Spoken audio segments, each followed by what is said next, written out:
Bismillah wa salatu wa salamu ala rasulillah wa ala alihi wa ashabihi ajma'in. La croyance au paradis a des effets non négligeables, très positifs dans la vie du croyant. En est-il de même pour la croyance dans l'existence de l'enfer, dans l'existence d'une colère divine qui peut être suivie non pas d'un pardon, mais parfois d'un châtiment? Est-ce que nous, en tant que croyants, notre crainte de Dieu est motivante, ou bien au contraire elle est handicapante, voire même traumatisante? Non. La crainte de Dieu est aussi bénéfique que l'espérance en Dieu. D'ailleurs, la crainte de Dieu est essentielle dans notre cheminement spirituel. Elle est essentielle pour ressembler aux meilleures créatures de Dieu, à savoir les anges et les prophètes. Toutes ces créatures qui étaient proches de Dieu ressentaient autant de l'amour, de l'admiration pour Dieu que de la crainte et de la peur. Et les deux vont ensemble et se complètent et s'équilibrent. Regardez comment dans le Coran, notre Seigneur, Azza wa Jal, nous dit à quel point il aime ceux qui le craignent et il fait leur éloge. Il nous dit par exemple, en parlant de ceux qui le craignent, qu'ils sont doués d'intelligence. Les gens les plus intelligents aux yeux de Dieu, ou qui font le meilleur usage de leur intelligence spirituelle et du cœur, sont ceux qui le craignent le plus. Innama yakhsha Allaha min ibadihi al-ulama'u. Ceux qui sont les plus enclins à craindre Dieu sont ceux qui ont la meilleure connaissance de Dieu. Plus tu connais ton Seigneur, et plus tu le crains, et plus tu l'aimes aussi. Écoutez dans la sourate Ar-Ra'd, le tonnerre, dans les versets 19 à 21, Dieu va nous parler des gens doués d'intelligence en mettant l'accent sur le fait qu'ils craignent Dieu. Il nous dit « Afaman ya'lamu annama unzila ilayka min rabbika al-haq » celui qui est convaincu que ce qui t'a été révélé de ton Seigneur est la vérité. Est-il comparable à celui qui est aveugle, kaman huwa a'ma? Innama yatadhakkaru ulul albab. Seuls les gens doués d'intelligence sont capables de comprendre et de se rappeler de cette vérité. Qui sont ces gens? Alladhina yufuna bi'ahdillah wa la yanquduna al-mithaq. Ceux qui respectent les engagements qu'ils ont pris vis-à-vis de Dieu et qui ne les mettent pas à mal. Ceux qui vont... je vais aller vers la fin du verset. Dieu dit juste après, ici des qualités, il dit وَيَخْشَوْنَ رَبَّهُمْ وَيَخَافُونَ سُوءَ الْحِسَابِ. Ils craignent leur Seigneur et ils ont peur du jour des comptes. Ces gens qui sont doués d'intelligence ont beaucoup de qualités, et les deux dernières qualités, ou la qualité qui est citée à la fin, c'est qu'ils craignent Dieu et ils redoutent ce jour où ils vont devoir rendre des comptes. Deuxième passage qui met l'accent sur l'intelligence de ces gens qui craignent Dieu, la sourate numéro 3, dans le verset qui nous dit « Il y a dans la création des cieux et de la terre, dans l'alternance du jour et de la nuit, des signes pour des gens doués d'intelligence, des gens qui réfléchissent. Ceux qui méditent sur la création des cieux et de la terre et qui disent au Seigneur, tu n'as pas créé tout cela en vain. Gloire à toi. Préserve-nous du feu de l'enfer. » Ces gens doués d'intelligence qui se souviennent de Dieu debout, assis ou allongés, qui méditent sur la création de l'univers, finissent, parce qu'ils sont intelligents au niveau spirituel, ils finissent par craindre Dieu et dire « préserve-nous du feu de l'enfer ». Je vous avais dit tout à l'heure que si Dieu aime tant ceux qui le craignent, c'est parce que ce sont ceux qui le connaissent le mieux. Et qui connaît mieux Dieu que ses anges qui sont à ses côtés et que ses prophètes qui se sont rapprochés de lui. Regardez ce que Dieu nous dit dans la sourate Les abeilles, verset 50, en parlant des anges, يَخَافُونَ رَبَّهُم مِّن فَوْقِهِمْ وَيَفْعَلُونَ مَا يُؤْمَرُونَ. Ils craignent Dieu et ils obéissent à Dieu. Ils craignent Dieu et pratiquent ce que Dieu leur demande de faire. Et ce sont les anges. Quant aux prophètes, dans la sourate Les prophètes, verset 90, إِنَّهُمْ كَانُوا يُسَارِعُونَ فِي الْخَيْرَاتِ وَيَدْعُونَنَا رَغَبًا وَرَهَبًا. Ces prophètes, dans leur ensemble, ils se faisaient la concurrence dans l'accomplissement du bien et ils nous invoquaient, nous suppliaient avec amour et avec crainte.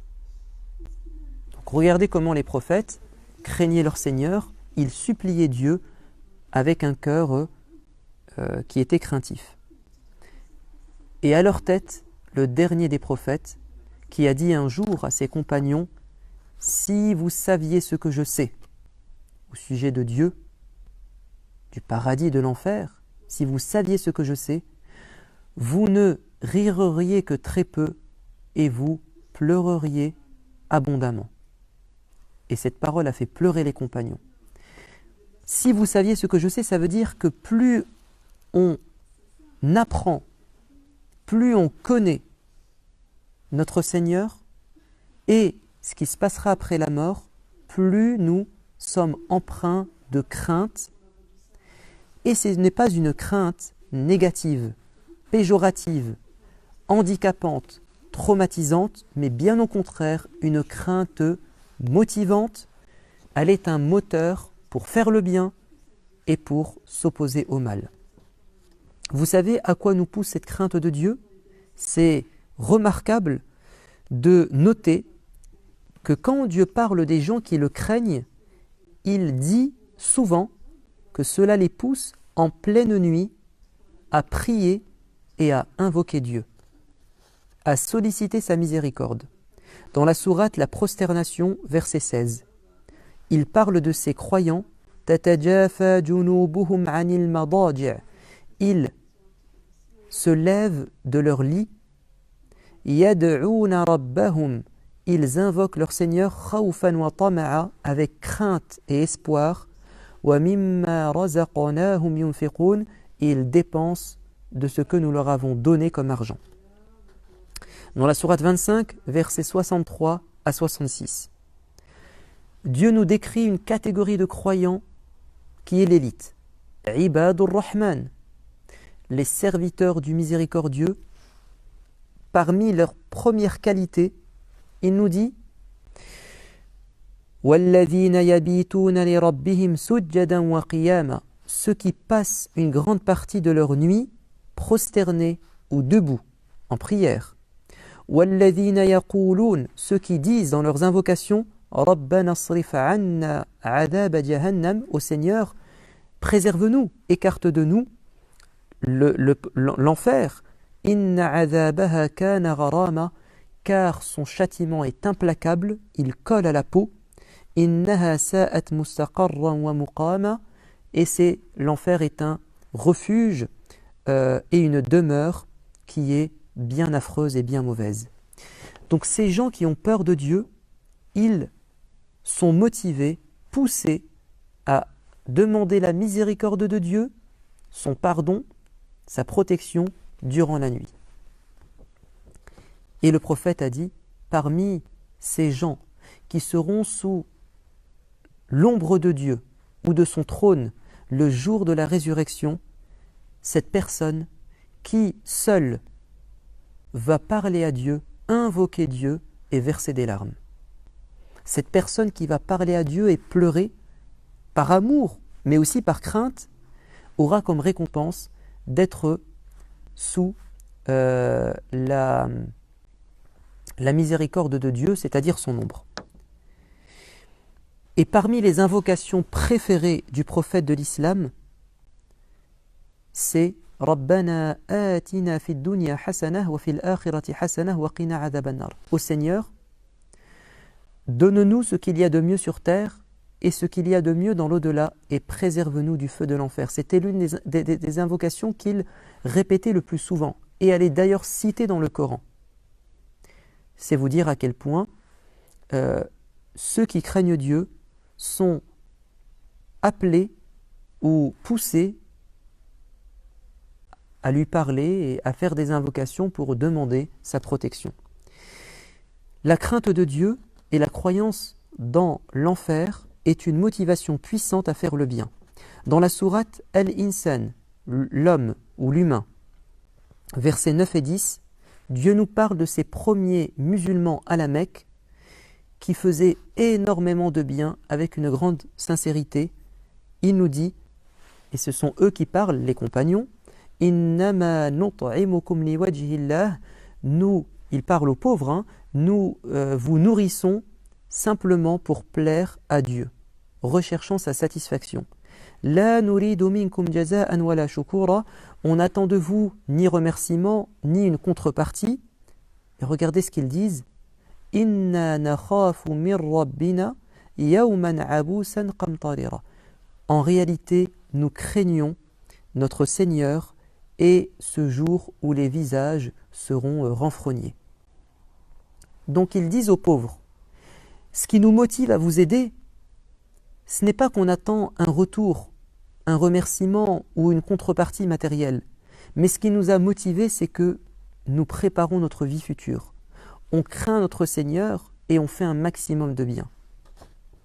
Dans la sourate An-Nur, la lumière, versets 36 et 37, Dieu nous vante les mérites, le statut de ces croyants qui fréquentent les maisons de Dieu, les mosquées, et ce sont des commerçants, donc ce sont des gens qui sont occupés à faire du commerce, mais cela ne les empêche pas de venir craindre Dieu dans sa mosquée. Écoutez ce qu'il nous dit, « Fi buyutin adhina Allahu an turfa'a wa yudhkara fiha ismuh » dans des demeures qui ont été élevées pour que le nom de Dieu soit sanctifié et afin que s'on souvienne de son nom. Yusabbahu lahu fiha bil ghuduwi wal asal rijal. Il y a des hommes qui dans ces mosquées glorifient leur Seigneur matin et soir. La tulhihim tijaratun wala bay'un an dhikrillahi wa iqamis salah wa ita'i zakah. Leur commerce, leurs affaires, leur business ne les empêchent pas de se souvenir de Dieu, de pratiquer la prière et de faire aumône et charité. Écoutez bien ce qui les motive. يَخَافُونَ يَوْمًا تَتَقَلَّبُ فِيهِ الْقُلُوبُ وَالْأَبْصَارُ. Ils redoutent le jour où les cœurs et les yeux seront bouleversés. Cette peur de l'enfer, des comptes de Dieu, les motive à dépenser leur argent, à prier Dieu, à faire du dhikr et à fréquenter les mosquées.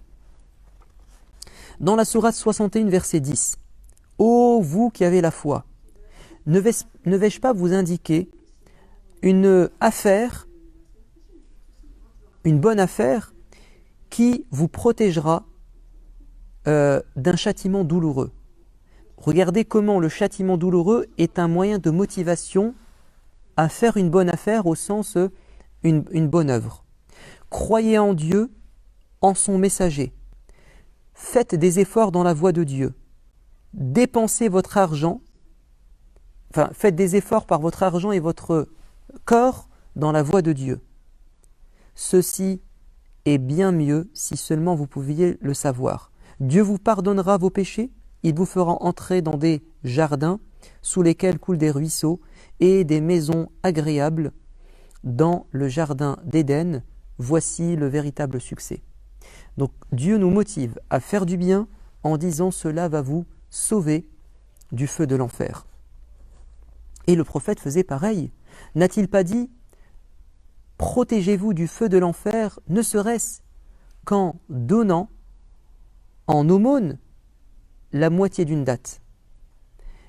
Ne s'est-il pas un jour adressé aux femmes en leur disant craignez l'enfer, dépensez de votre argent? N'a-t-il pas dit celui qui accomplit un jeûne surérogatoire en plus du ramadan pour plaire à Dieu, Dieu écarte de lui l'enfer de 70 années. Tout ceci motive à faire le bien. et cela aussi nous dissuade à faire le mal. Dieu dit dans la sourate Al-An'am, la numéro 6, versets 15 et 16, « Dis prophète, Inni akhafu in asaytu rabbi adhaba yawmin azim » Dis, je crains, si je désobéis à Dieu, d'être touché par un châtiment terrible. Celui qui sera préservé de ce châtiment, Dieu lui aura fait miséricorde, et ceci est le véritable succès. Dans la sourate 70, Dieu nous parle de ces gens qui pratiquent la prière. Illa al-musallin, verset 22, jusqu'au verset 29. Ceux qui sont réguliers dans l'accomplissement de la prière, ceux qui dans leur argent réservent une partie pour les pauvres et pour les mendiants, ceux qui croient véritablement dans le jour des comptes, et ceux qui craignent le châtiment de Dieu. Car le châtiment de Dieu on n'est pas à l'abri du châtiment de Dieu. Et ceux qui se préservent du péché charnel, des relations hors mariage. Regardez comment ces gens qui prient, qui dépensent leur argent, qui se protègent ou qui se préservent des relations hors mariage, sont des gens qui craignent leur Seigneur. Il y a une relation. Et oui, dans la sourate Joseph, qu'est-ce qui a poussé Joseph à refuser les avances de la femme du ministre alors qu'ils étaient seuls dans une pièce? C'est la crainte de Dieu. Ma'adallah. Cela ne plaît pas à Dieu. Qu'est-ce qui a poussé cet homme qui aimait follement sa cousine, comme aucun homme n'aime une femme? C'est le prophète qui nous rapporte le témoignage de cette personne qui était enfermée dans une grotte et qui voulait en sortir. Il a parlé à Dieu. Il a dit: Seigneur, tu savais que j'aimais éperdument ma cousine. Et un jour, elle a frappé à ma porte. Elle avait besoin d'argent, un moment de famine. Je lui ai dit: je suis prêt à t'aider, chère cousine, mais tu dois répondre à mes avances. Je veux avoir une relation avec toi. Devant la nécessité, elle a accepté. Et au moment de passer à l'acte, la femme va dire: crains Dieu, il te voit. Et il va s'arrêter, lui donner l'argent et refuser de faire le péché. Ô Seigneur, si ce jour-là, je me suis préservé du péché sincèrement parce que je te craignais, sors-moi de cette grotte. Et Dieu va faire bouger le rocher et il pourra en être délivré. Quand on sait que, par exemple, celui qui se suicide, nous dit le prophète, en se jetant d'une falaise, il se jettera d'une falaise en enfer. Celui qui se suicide en buvant un poison, il le buvra éternellement en enfer. Celui qui se suicide en se mettant un coup de poignard, il le répétera ce geste éternellement en enfer. Ça nous fait peur. Cette crainte de Dieu nous aide. Qu'est-ce qui nous aide à développer cette crainte de Dieu? Deux choses. Lisez la description que Dieu fait de l'enfer et de son châtiment dans le Coran. C'est ce que Dieu dit dans la sourate Az-Zumar, verset 16. Ils ont au-dessus d'eux des nuages de feu et en dessous d'eux des nuages de feu. Ceci est destiné à faire peur mes serviteurs. Alors mes serviteurs, craignez-moi. Voilà ce que Dieu dit quand il décrit l'enfer. Et le prophète, alayhi salatu wassalam, nous parlait du feu de l'enfer sur terre pour qu'on s'imagine son intensité dans l'au-delà. Et Dieu en parle dans la sourate 56, verset 73, en disant « Nahnu ja'alnaha tadhkiratan wa mata'an lil muqwin » Nous avons fait du feu sur terre un rappel pour les croyants. Quand on voit le feu qui est sur terre, on se souvient du feu de l'enfer. Et quand on lit la description du feu de l'enfer, ça nous permet de craindre Dieu, de faire du bien, de ne pas faire le mal. Je vous dis à la semaine prochaine. Wassalamu alaikum wa rahmatullah.